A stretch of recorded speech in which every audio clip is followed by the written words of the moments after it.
Suspendido ang in-person classes sa ilang lugar sa Mindanao ngayong araw. Shift muna sa alternative learning modalities ang lahat ng antas sa public at private schools sa Zamboanga City. Ito para bigyang daan ang campus-wide anti-dengue measures sa lungsod at dahil na rin sa inaasahang mataas na heat index. Batay sa inilabas na 5-day recorded heat index at 2-day forecast ng Mindanao Pag-asa Regional Services Division, may mga heat index na nasa danger level.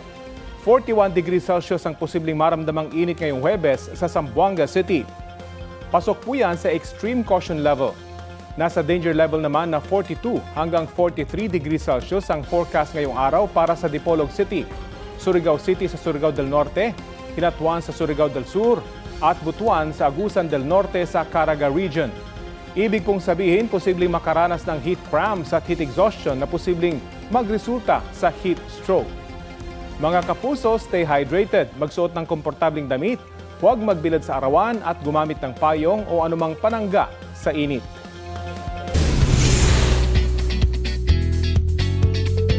Huwebes latest, magbabalik kababol sina Kapuso actress Jeneline Mercado at Rian Ramos. Muling mapapanood ang ultimate star sa longest-running Kapuso sitcom na Bubble Gang. Chika ni Jen, happy siya sa muli niyang pagsabak sa comedy, lalo na't mala mini-reunion ito with her friends sa show. Natutuwa rin ang certified batang babol na si Rian Ramos. Chance raw ito para ma-unleash ang kanyang silly and comic side sa mga funny skit ng Bubble Gang. Pahinga rin daw ito matapos ang mabigat na pagganap bilang Mitena sa Encantadia Chronicles Sangre. I always love being here sa Bubble Gang. It's one of the shows na nakapag semi-regular ako before when I was starting out. And isa din siya sa mga shows na lagi kong pinapanood sa GMA. So, I'm a fan and I love being here. Every once in a while, di ba, gusto natin yung nakakapag-taping tayo ng masayang show naman at saka magaan lang. Nakikita ko yung mga friends ko na hindi ko na nakikita. So sina Cherie, sila Annalyn, sila Paolo, at least kahit paano familiar sa akin yung mga kasama ko dito.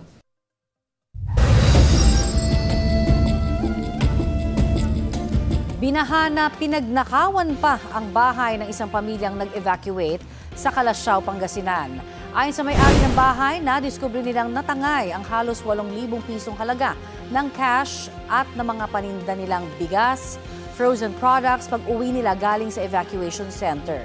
Hindi na inireport ng biktima sa pulisya ang insidente. Ayon sa mga opisyal ng barangay, lagi nilang pinapaalalahanan ang mga residente na tiyaking nakasara ang kanilang bahay tuwing umaalis para hindi malooban ng kawatan. Nag-short circuit at nagliyab ang nabasang outlet sa isang bahay sa Olongapo City. Napuno ng itim na usok ang sala na gumising sa pamilyang nakatira sa bahay. Mabuti na lang at agad naapula ang apoy. Ayon sa may-ari ng bahay, nakasaksak noon sa outlet ang isang extension cord para sa electric fan at mosquito repellent. Kaya nasunog din ang plug ng extension wire pati na ang katabing switch. Nabasaan nilang pader kung nasaan ang outlet dahil sa patuloy na pag-ulan. Walang nasaktan sa insidente. Mga kapuso, narito ang tips mula sa Bureau of Fire Protection para maiwasan ang sunog tuwing umuulan. Tiyaking tuyo at malayo sa tubig ang electrical appliances. Kung basa ang mga kamay nyo, huwag humawak sa dekuryenteng gamit. Iwasan din gamitin ang appliances tuwing may pagbaha. Maigi rin daw na laging i-check ang mga kable at agad palitan kung sira na. Iwasan ang overloading o maramihang nakasaksak sa mga outlet. Ang mga LPG tank at iba pang flammable materials ilagay sa tuyo at ligtas na lugar. Agahang alamin ang mga ligtas na exit para handa sakaling magkasunog. Sa ibang balita, binahagi ni Orly Gutierrez ang dati niyang sinabi na nag-deliver o binawi niya ang sinabing nag-deliver siya ng mali-maletang pera sa bahay ni dating House Speaker Martin Romualdez. Ang utak-anya ng naturang aligasyon, sina Senador Rodante Marcoleta at dating Congressman Mike Defensor. Balita hatid ni Maki Pulido. Mr. President. Unang lumabas sa publiko si Orly Guteza sa pagdinig ng Senate Blue Ribbon Committee kaugnay ng mga anomalya sa flood control projects noong Setyembre ng nakaraang taon. Sa kanyang testimonya, sinabi niyang bilang bodyguard ni dating Congressman Zaldico, naghahatid siya ng male-maletang pera sa bahay ni dating House Speaker Martin Romualdez.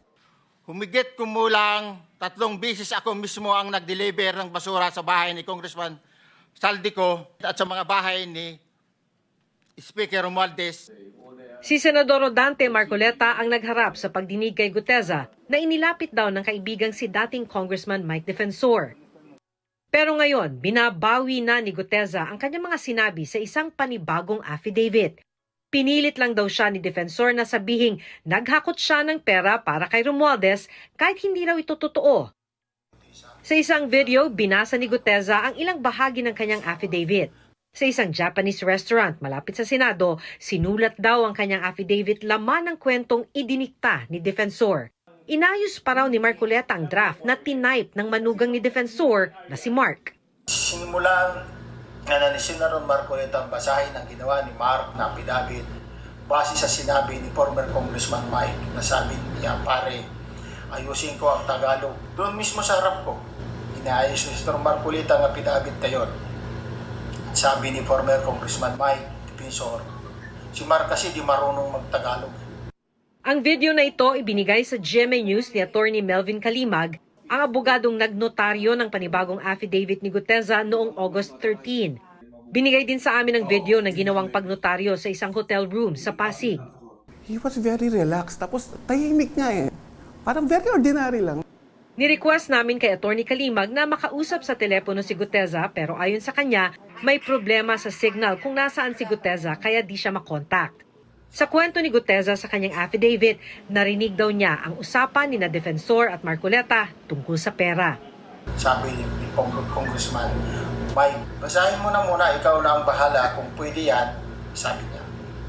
Pari, 150 million lang, masaya na tayo. At nang matapos siyang basahin ng affidavit, sabi niya, ito na yung missing link na hinahanap natin kasi puro sila Saldico at ikaw lang ang makapagbabanggit kay former Speaker Martin na di-deliver ng pera. Pinangakuan daw siya ng pera at scholarship sa mga anak. Pinilit niya sa akin na ako na lang sabay sabi na basahin mo lang yan at mababayaran mo naman. Ako ay pilitan na sabihin para sa kanya, sige po sir, kung ito ang paraan para makatulong ako, ang gawa ko dyan sir. Kaya lang sir, inaalala ko lang ang pag-aaral ng mga anak ko. Nag-promise ng CASA educational scholar si former Congressman Mike Defensor. Kinabukasan, bago sumalang sa Senate Blue Ribbon Committee hearing, kinausap pa raw siya ni Marcoleta at sinabihang huwag lilihis sa nakahandang affidavit. Kaya nang mag-adlib daw siya sa pagsalang sa hearing, napagalitan pa siya ni Marcoleta. Paulit-ulit na sinasabi na voluntaryo ang aking gagawin at tinuturuan niya ako na kung ano lang ang nakalagay sa affidavit na ginawa ni Mark na asawa ng anak ni former Congressman Mike Defensor. Yan lang mag-focus. Sinagot ko, opo sir. Pagkatapos ng Senate hearing, hindi na raw siya muling kinontak ni na Defensor at Marcoleta. Doon ko natansya na ginamit lang talaga nila ako sapagkat huli na ang lahat ng mga pangyayari at ako'y lubos na nagsisisi. Sinusubukan pa naming kunan ng pahayag sina Marcoleta at Defensor. Ang binabawi ngayong salaysay ni Guteza, bahagi ng mga ebidensyang pinag-aaralan ng Ombudsman para sa posibleng isampang reklamo laban kay dating Speaker Romualdez. Bukod kay Guteza, nag-recant na rin ang kasamahang bodyguard na may affidavit na hawak ng Ombudsman. Hiningan namin ang Ombudsman ng reaksyon pati na kung ano ang epekto nito sa case build-up laban kay Romualdez. Pero hinihintay pa nilang magkakopya ng affidavit ni Guteza bago sila makapagbibigay ng komento. Maki Pulidon nagbabalita para sa GMA News. Sabi naman ng Office of the Ombudsman, hindi na bago sa kanila na may testigong nagbabawi ng salaysay sa isang malaking kaso. Kasunod po yan ang pagbawi ng naunang salaysay ni Orly Guteza, nag-deliver siya ng mali-maletang pera sa bahay ni dating House Speaker Martin Romualdez.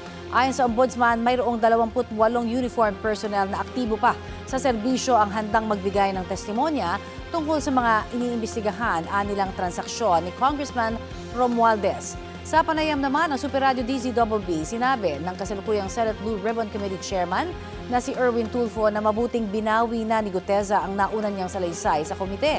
Ipapaubayan na raw ng Blue Ribbon Committee sa Ombudsman ang lahat ng investigasyon at pagsasampa ng kaso tungkol sa flood control scandal. Samantala, balikan na po natin si Office of Civil Defense Deputy Administrator for Administration ASEC Rafi Alejandro. Magandang umaga pong muli at welcome sa Balitang Hali. Yes, Connie. Good morning at magandang tanghali sa lahat. Kamusta na po ang inyong monitoring sa pinsalang hatid nito pong tuloy-tuloy na pag-uulan sa habagat dahil po sa habagat? Opo, tuloy-tuloy ang aming pag-monitor nitong habagat or itong depression na nasa north of Batanes, na magdadala pa rin ng pag-uulan, although light to moderate na lang ngayong araw sa Regions 1, 2, CAR, 3 and NCR.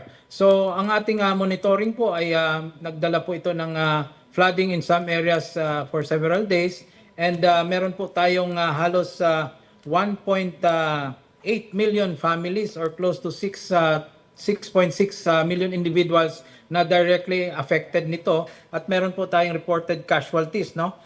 Tuloy-tuloy pa rin ang ating operations. Ang ating mga regional offices and other concerned agencies like DSWD at yung ating mga uniform service ay tuloy-tuloy pa rin nagbibigay tulong sa mga local government units natin para ma-address yung mga pinsala or mga apektadong lugar po. May naitala ho bang bagong casualty nitong nakalipas na araw kung saan marami hong lugar ang binaha dahil sa matinding effect ng habagat? Oo, meron lang tayong isang dagdag. 29 na po ang ating reported dead casualty. Merong isa galing from Mabini, Batangas kahapon. So 29 po ang ating reported death. And then meron pa rin tayong mga missing.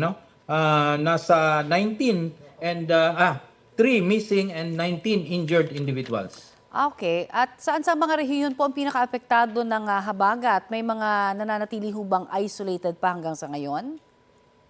Oo, ang heavily affected natin ay Region 3, Region 1 and NCR in terms of flooding.